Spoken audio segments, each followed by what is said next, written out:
এবার বড় প্রশ্নের মুখে শেখ পরিবারের আরেক সদস্য সাইমা ওয়াজেদ পুতুল।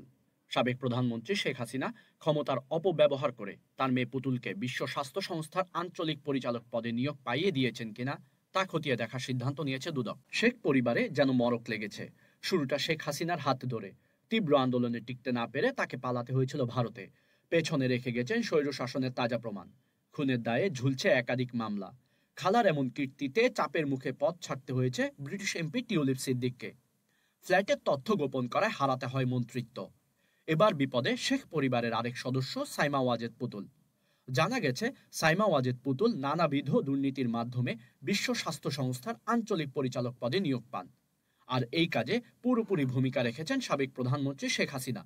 যোগ্যতা না থাকা সত্ত্বেও সংস্থাটির আঞ্চলিক পরিচালক বানাতে তার ক্ষমতাকে অনৈতিকভাবে ব্যবহার করেছিলেন তিনি। জানা গেছে, ক্লিনিক্যাল সাইকোলজিতে লেখাপড়া করা পুতুল যুক্তরাষ্ট্রে স্কুল সাইকোলজিস্ট হিসেবে কাজ করেছেন। তার মা শেখ হাসিনা তাকে অটিজম ও নিউরো ডেভেলপমেন্টাল ডিসঅর্ডার বিষয়ক বাংলাদেশ জাতীয় উপদেষ্টা কমিটির চেয়ারপারসনের দায়িত্ব দেন। পরে বিশ্ব স্বাস্থ্য সংস্থার মানসিক স্বাস্থ্য বিষয়ক বিশেষজ্ঞ উপদেষ্টা প্যানেলের সদস্য করা হয় তাকে।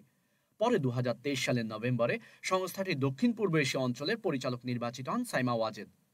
2024 সালের ফেব্রুয়ারিতে তিনি আনুষ্ঠানিকভাবে সেই দায়িত্ব নেন। শুধু পুতুলই নন, হাসিনার প্রতিরক্ষা উপদেষ্টা তারিক সিদ্দিক, তার স্ত্রী শাহিন সিদ্দিক, মেয়ে বুশরা সিদ্দিক, ভাতিজি টিউলিপ সিদ্দিক ও আজমিনা সিদ্দিকের বিরুদ্ধে অনুসন্ধান শুরু করেছে দুদক। জানা গেছে, তাদের বিরুদ্ধে পরস্পর যোগসাজশে দুর্নীতি, ক্ষমতার অপব্যবহার, সরকারি জমি আত্মসাৎ ও মানি লন্ডারিং সহ আছে অসংখ্য অভিযোগ। প্রাথমিক তথ্যাদি যাচাই বাছাই শেষে অনুসন্ধানের সিদ্ধান্ত নিয়েছে দুর্নীতি দমন কমিশন দুদক।